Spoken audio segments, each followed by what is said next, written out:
Pilkada serentak yang akan dilaksanakan pada 9 Desember 2020 harus tetap menerapkan protokol kesehatan prokes dengan ketat. Selain petugas TPS, para pemilih juga harus benar-benar disiplin dalam penerapan 3M.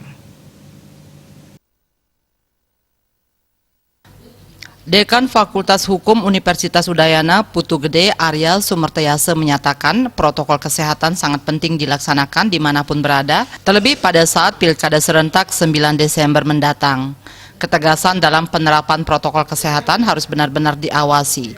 Masyarakat sebagai pemilih harus benar-benar mentaati protokol kesehatan seperti cuci tangan, memakai masker, dan menjaga jarak, serta tidak berkerumun. Kapasitas suatu wilayah juga harus menjadi bahan pertimbangan penyelenggara pilkada. Bicara soal pilkada, ini kan ketentuannya kan tetap harus mengikuti pola protokol kesehatan ya. Jadi semua orang yang sekarang dalam kondisi ini harus mengikuti itu. Tetapi kalau kita lihat faktanya, itu kan sudah mulai bagaimana para calon kandidat pimpinan itu bertemu dengan konstituennya atau masanya dengan ya melupakan juga dengan protap itu. Nah, apakah merasa situasinya aman? Nah itu kalau sudut pandang saya itu cukup berbahaya. Harus diperketat lah.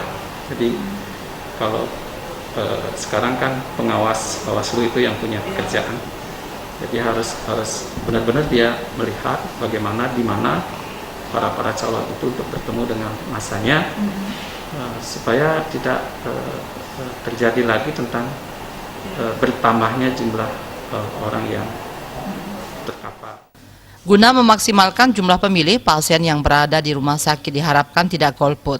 Untuk mencegah penyebaran COVID-19, ingat pesan ibu dengan selalu menerapkan 3M, wajib memakai masker, wajib mencuci tangan dengan sabun di air mengalir, wajib menjaga jarak, dan wajib menghindari kerumunan. Dengan penerapan perilaku 3M, Bali dan Indonesia segera terbebas virus corona menuju Indonesia maju.